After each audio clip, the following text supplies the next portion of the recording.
Hello friends, నిన్న growth and development చూసాం కదా చైల్డ్ డెవలప్మెంట్ పెడాగజీలో.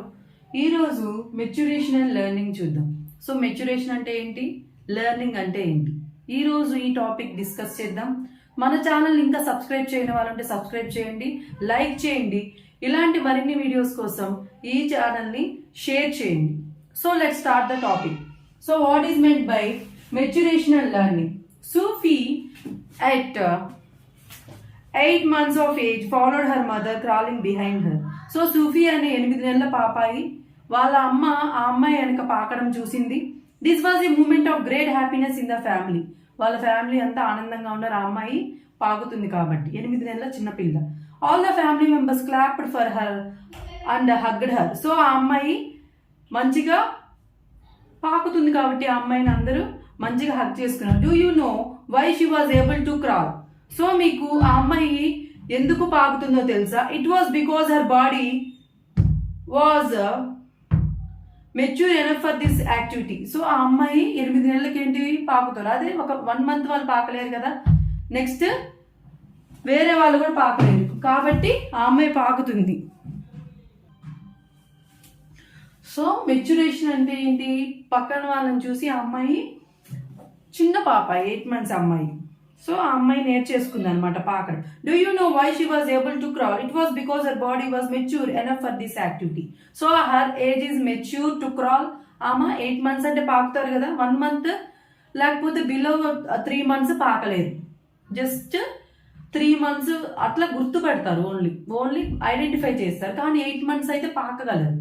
సో ఆమె ఆ పిల్ల ఏజ్కి పాకుతుంది కాబట్టి అది సరిపోతుంది అనమాట. It was means that potential traits for different activities like sitting, crawling, creeping, walking etcetera are present at birth in the individual or control by hereditary.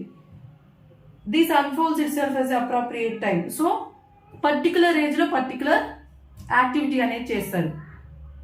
So 3 months అప్పుడు గుర్తుపడతారు, 6 to 8 months అప్పుడు పాకుతారు, 1 month నుంచి చిన్నగా నడవడం మొదలు పెడతారు, so 1 year నుంచి చిన్నగా నడవడం మొదలు పెడతారు, సో 1 year అయిపోయాక బాగా స్ట్రాంగ్గా నడుస్తారు అనమాట.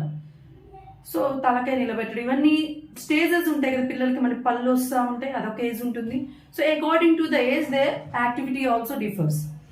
Acquiring new skills due to environmental stimulation and traits is known as learning.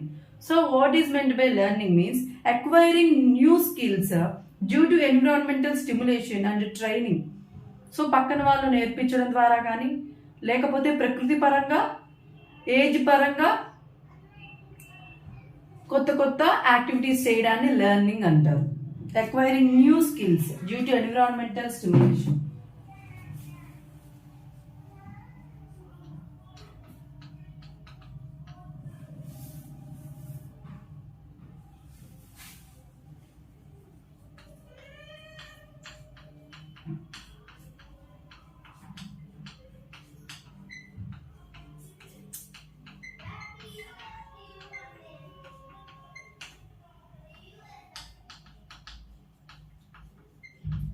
Acquiring new skills due to environmental stimulation and training is known as learning.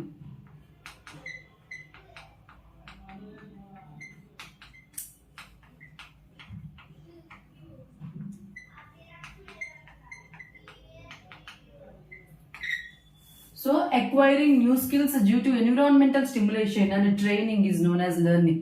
So ఎవరైనా ట్రైనింగ్ వాళ్ళ పేరెంట్స్ నేర్పించడం ద్వారా కానీ లేకపోతే ఎన్విరాన్మెంట్ ద్వారా కానీ నేర్చుకుంటే దాన్ని లెర్నింగ్ అంటారు. So that is known as learning. Therefore the development comes from effort, practice and training. So development comes from effort, practice and training. Practice ఉండడం వల్ల, ట్రైనింగ్ ఉండడం వల్ల వచ్చేదాన్ని లెర్నింగ్ అంటారు. For example, bicycle riding will be learned only as a result of effort. So నీ effort పెట్టి cycle నేర్చుకుంటే నీకు వస్తుంది, అంతేగాని వేరే వాళ్ళు నేర్చుకుంటే నీకు రాదు. So that is known as learning. So effort what you keep, it may be due to environmental stimulation and by training, that is known as learning. Therefore maturation and learning work together to promote the development of an individual. So ఒక వ్యక్తి మంచిగా ఎదగాలంటే maturation ఉండాలి, next learning, రెండు కలిపి ఉండాలి. So maturation and learning together work for the development of an individual. Maturation ఉండాలి, next learning ఉండాలి. ఆ ఏజ్కి సో ఏజ్ టు ఏజ్ వాళ్ళ యాక్టివిటీస్ అనేవి మారుతాయి. నెక్స్ట్ పక్కన వాళ్ళ నుంచి గ్రాస్ప్ చేసుకోవాలి. So that is known as maturation and learning from others, from mother or from the peers. So maturation and learning together help to an individual to grow. So these are important and are related to each other. Maturation and learning are important and that depend upon each other. Next, hereditary and environment. Maturation చూసాము, learning చూసాము. So ఏజ్కి మారే కొద్దీ వాళ్ళ యొక్క activities మారుతాయి అనమాట. అది మెచ్యురేషన్. లెర్నింగ్ అంటే పక్కన వాళ్ళ నుంచి so acquiring new skills due to environmental stimulation and training. Acquiring new skills due to environmental stimulation and by training, that is known as learning. ఇప్పుడు అర్థమైంది కదా మెచ్యురేషన్ అండ్ లెర్నింగ్ అంటే. నెక్స్ట్ హెరిడిటరీ అండ్ ఎన్విరాన్మెంట్ చూద్దాం. Maturation and learning చూసాం. Next hereditary and environment. So ఇందాక మనం maturation and learning అని చూసాం. So according to the age the activities of an individual changes, that is known as maturity. Learning అంటే ఏంటి మనం చూసాము. లెర్నింగ్ అంటే ఏంటి? సో ఎన్విరాన్మెంటల్ స్టిమ్యులేషన్ ద్వారా లేదా ట్రైనింగ్ ద్వారా నేర్చుకున్నాన్ని లెర్నింగ్ అంటారు. Next hereditary and environment. So hereditary అంటే ఏంటి, ఎన్విరాన్మెంట్ అంటే ఏంటి ఇప్పుడు తెలుసుకుందాం. Sufi was born with grey eyes and black hair. So ఇందాక చిన్న పాపని గురించి తెలుసుకుంటాం కదా. ఆ అమ్మాయి గ్రే ఐస్ తో ఉంది. నెక్స్ట్ బ్లాక్ హెయిర్ ఎలా ఉంది, బ్లాక్ ఉంది.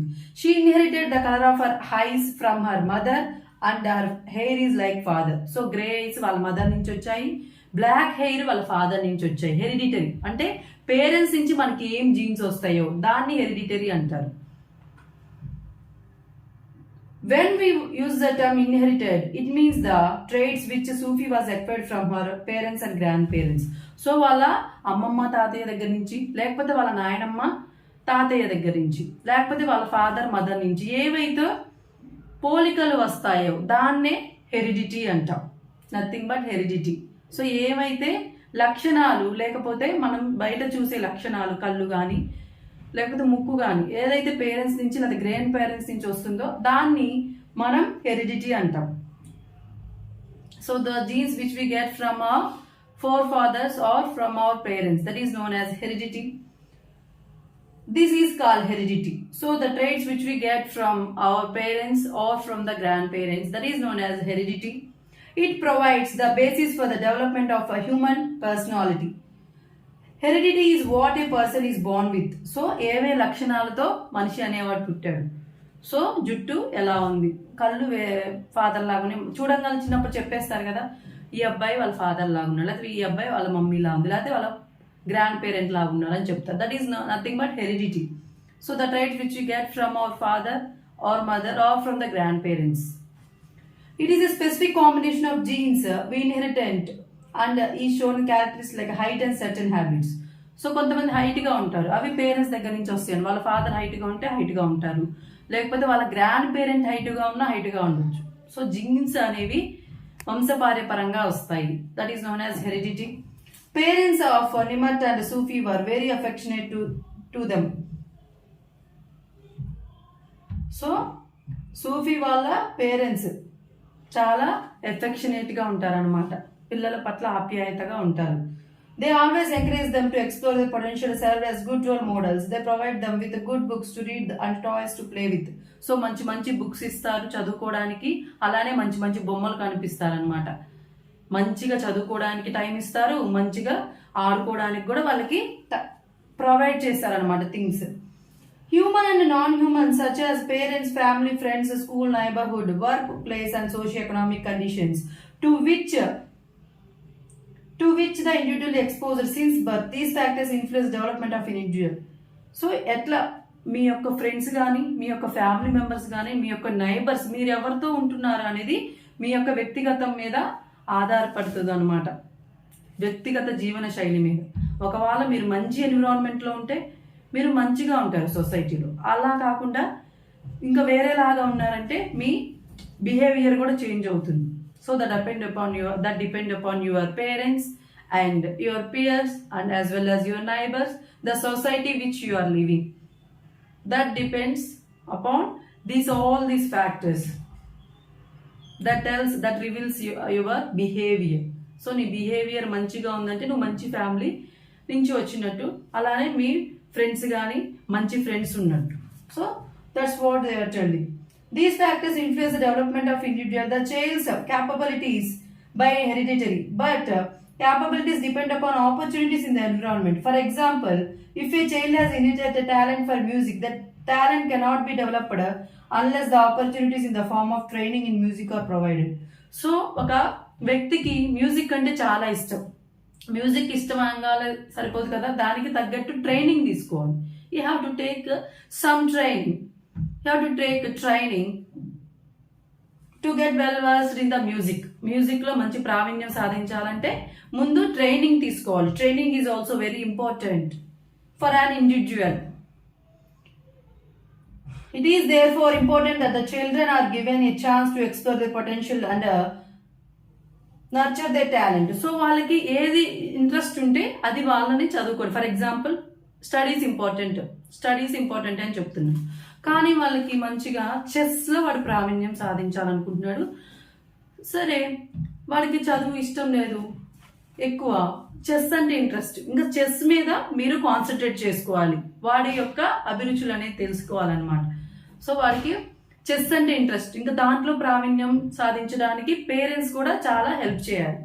So that's what the environment, the way in which he learns. So next మనం principles of development, cephalocaudal sequence, proximodistal sequence అవి మనం తెలుసుకుందాం. సో ఈ వీడియో మీకు నచ్చిందని భావిస్తున్నాను. మెచ్యురేషన్ అండ్ లెర్నింగ్ చెప్పాను, నెక్స్ట్ హెరిడిటరీ అండ్ ఎన్విరాన్మెంట్ చెప్పాను. నెక్స్ట్ లెసన్లో ప్రిన్సిపల్స్ ఆఫ్ డెవలప్మెంట్ చెప్తాను. సో ఈ వీడియో నచ్చినట్టయితే తప్పకుండా లైక్ చేయండి. మీరు ఖచ్చితంగా లైక్ చేస్తేనే ఈ వీడియో అనేది వేరే వాళ్ళకి వెళ్తుంది, అందుకనేసి మీరు లైక్ చేయండి, షేర్ చేయండి, సబ్స్క్రైబ్ చేయండి. నెక్స్ట్ వీడియోలో మళ్ళీ కలుద్దాం. Until then, good bye.